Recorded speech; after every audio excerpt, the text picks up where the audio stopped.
These will be the people news, not attorney, not going to give legal advice. Opinions, maybe. Alright, but no more, no less. Do not take it as legal advice. This video is without prejudice and or without recourse. Alright. I always, never look straight forward. Always look around you, be able to protect yourself by any means necessary. Alright, so I'm going to just step it up a notch. Sit and think about this, y'all, for a second. Okay, number one, the Patriot Act. Why is every Army, Navy, Marines, when they are retired or they leave their post, why in fact are they titled as a terrorist watch list? Why is it if you are a constitutionalist, you're titled as a terrorist watch list? These First Amendment auditors and all that kind of stuff, why are they starting to be terrorist watch list? Why is Chris Ann Hall a terrorist watch list on the Patriot Act?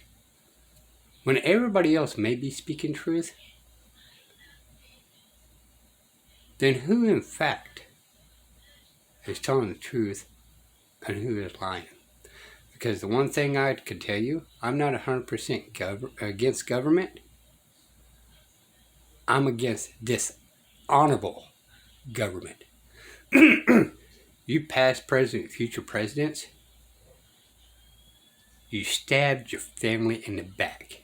You put your grandkids in bondage. All you congressmen, all you senators know beyond a shadow of freaking doubt that the 28 U.S.C. 3002 15 Section A is a freaking corporation. And you lie and cheat the American people that fought and died for this country. And you stab them in the back. Alright, there's my rant and rave. By the way, this video is arm length, because I don't know if this is true and correct. Again, like the other video, right? I trust him more than I do the government, because they're a bunch of lie, cheating thieves that backs up with the force of violence against the people. And then they want to call the people the terrorists, when they are in fact foreigners. Don't get me started, y'all. Don't get me started. So you need £1 million at least, right, to buy a house in London. So you go in there, you go to the bank, and the bankers are the high priests of Baal. All right, good money. They're the high priests. And they sit you down and go, oh, you want to borrow some money? Well, the first thing they want to know is they're putting a scam on you is, what's your sweat equity worth? What do you earn as a slave? How much are you worth as a slave? So the first thing they do is they'll say, okay, we'll get you to sign this. And what they do is they get you to sign, remember, sign of nature, a promissory note. And they've got your name and they've got your address. So they take that promissory note and they put it in an account. And they, out of thin air, create £1 million. They always do it double dealing, double bookkeeping. They've got your bond that you don't know you have, and they've got all your details. So if you die, that's okay. That exists. It's got currency. And then they'll talk you into an insurance policy. It's called a life insurance policy. That's the one they'll like as well. So you go into the bank, and your signature has created £1 million. Okay, right? So in effect, you've actually already. Now that being said, again, it's hearsay from me to y'all, but it's still hearsay from everybody else, right? Even after you die and you give away your death certificate and all that, they still apparently may or may not hold this bond 10 years after your death, collecting on it.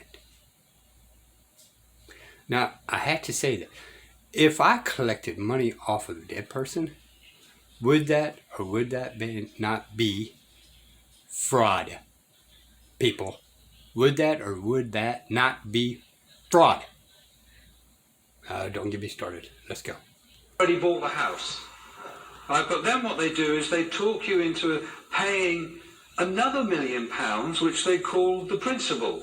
They deceive you by saying that we're lending you this £1 million.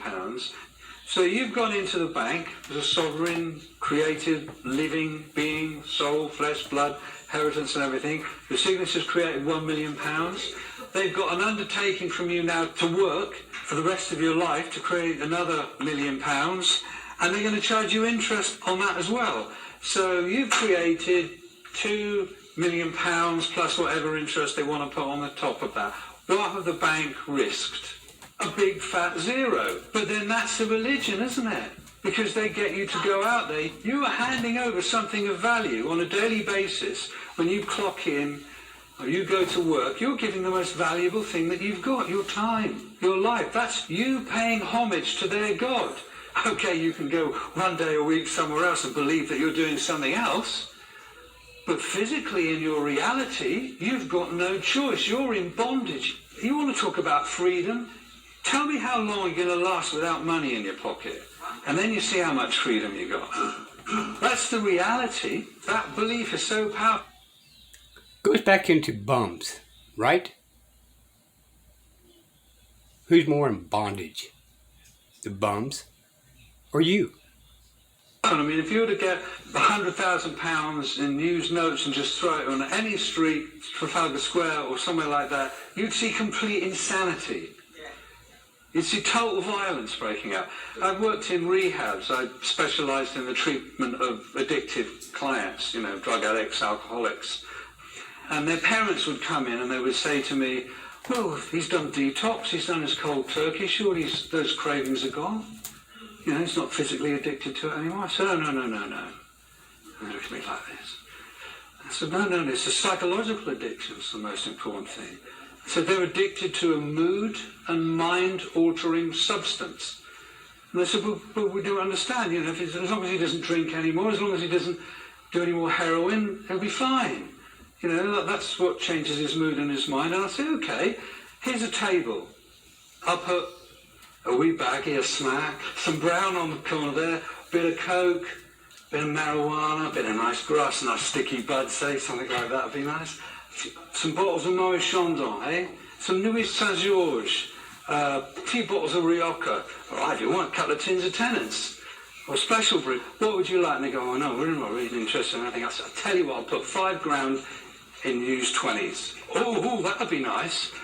How would that make you feel? And they go, oh yeah, that'd make you feel great. I say, okay, all these other substances, if you imbibe them, there's a chemical reason that's going to change your mood and your mind. But you're telling me this printed paper is going to make you happy? Is going to change your mood and your mind? Watch them on the game shows when they win something. Watch them with the gambling. Watch them. That's a mood and mind-altering substance that's more powerful than all the other ones on the table. Because all the other ones on the table, you can get rid of that addiction. You don't have to be addicted to that. There's ways around that addiction. But that other addiction, that psychological addiction, you try getting along without that one. Even if you want to, even if you try not to. It's probably the hardest addiction that there is. Exactly. So that's what you're kind of dealing with in terms of the mind programming and the addiction. Now it sounds really dark and gloomy and all the rest of it, but there is a solution, and really the solution is always been there. But what Just a quick version for some of your religious people out there, right? Jesus says, again, right? Whose face is on this coin, right? Give what? Give Caesar what is Caesar's. Do we own these banknotes? Or money? Or cash? Just saying. Even Jesus knew. you have to do, and this was the one that got me when I worked in rehabs, the reluctance that people would have to pray. There's a meaning in this word, pray. It's because part of our social program is we have I'm going to get a bit shrinky now. We have what's called a reflective action of consciousness. That's us thinking, we're reflecting, we're not in the moment. It's a reflective action of consciousness. And what tends to orchestrate that, and it's pre-programmed to a certain extent, and it's hardwired in, there's a thing called an ego. It's certainly my old adversary, self-importance, which of course is what the whole money thing gets you in. It's got statutes. Statutes are about status. That's where you get the term statutes from. Act, it's an act, it's not true. It's a fiction. And the thing is like when it gets to the making money thing, it's all about competition, isn't it? Dog eat dog, all that stuff. And you can sell anything, you can sell arms, prostitution, drugs, the whole thing. The more money you have, this has been around ever since human beings have been around. So there is a way out. I'm not going to tell you what mine is, but I found that way out, and I'm sure if you really want to, you can find your way out, but you have to do it, because at the end you won't, as I found, you won't find any kind of real value in that money material thing. You have to be true to yourself, and that's the important thing. A human being could mend a bird's broken wing and make the desert green again. We have that ability. It's been given to us. There's a difference between given and grant. There's an aspect of you which has been given to you. In other words, do what you like with it. That aspect of you that has been granted is finite. And that's your life in this particular realm, in this dimension. You don't know how long you got. And you're willingly to sacrifice it to get money and stuff like that, and to be part of this system. And it's who can blame you? We're all born into this. We don't know any better. Most of us, it's taken us years. I mean, it took me, I was about 40 years of age when I managed to sort of really get over the shock of being born. Really to sort of get it all together in perspective. What the hell's going on? What's all this about? All that stuff that wasn't mine that had been dumped on me, and I thought, well, no, that's not mine, I don't want that, that's, right, this is mine, that's who I am, right, I'm going to do that. Because, if you're true to yourself, then a pathway will open up to you. The first solution you need is to learn, is to get some knowledge. The stuff that I've told you, learn that. I'll give you some links at the end. You can do your own research, because then when you see what I've told you is true, you need that, because once you've got that, then you go, well, now you need to find a way out of it. You need to realise what your prison's like, how you got in there in order to find a way out, how the door works and stuff like that. And you've always got two options. You can turn around and go, hey, I know this stuff, I'll screw the system now, I'll get as much money as I can out of it. I know guys that do that. They learn all this legal, all this law stuff and everything, and they pass, promissory notes and negotiable instruments, they run frauds. What do you think these guys that are running things do in the city of London, what that place is all about? It's horrendous. Yeah, you can do that if you know what's going on. Or you can be true to yourself. You can say, no, this isn't what I want. I want to get back to this, what I'm supposed to be here, whatever that is, but I'm going to try and find out what that is, which means I've got to let go of this. So whatever that standard of living I had before, whatever it was based on, I might have to take a different set of life choices and find out what that is. If you really want it to do so, and you see what's going on here, you say, look, I don't want any part of that. I want to change that. I want to start taking responsibility. I don't want to be somebody that's given their life away, that's a mental health outpatient. I'm letting the system make up their mind for me. In an asylum, I'll just continually moan because I haven't made it my business to find out what's really going on. Even though in my heart, I felt something's wrong. I mean, all of you are here because you're looking for something. You're looking for something different. You've come here because what's out there, X Factors, all that other stuff on the telly and all the other stuff, isn't giving you nourishment anymore. You're looking for something else. And that's why you're here. The history that you've got now is false. It's been rewritten mostly over and over again. Right? You're just going to have to accept that. It's lots of rewrites just like Hollywood.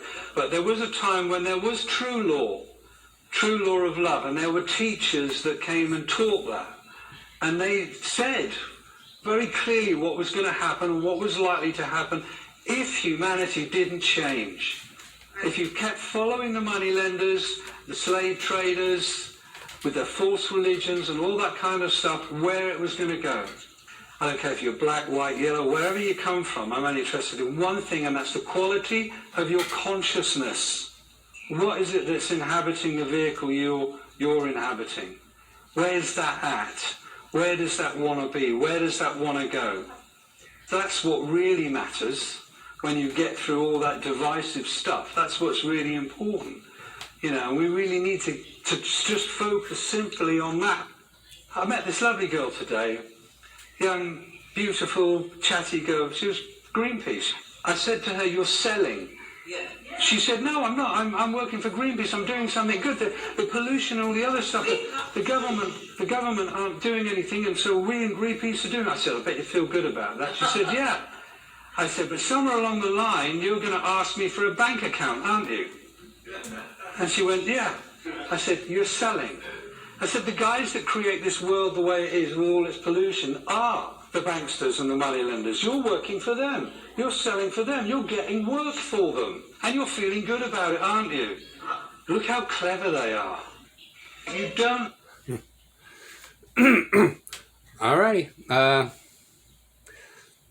There's been this great mighty talk of reset. Right? But if you sit and think about it, how many times have we actually did a reset? And in the past, did they call it a reset? No. We're just calling it a reset.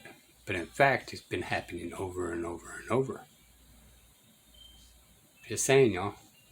Insanity is doing the exact same crap over and over and over, expecting a different results. I don't know. That's just my opinion. What do y'all think? I don't know. Alright, these will be the People News. Bye, y'all.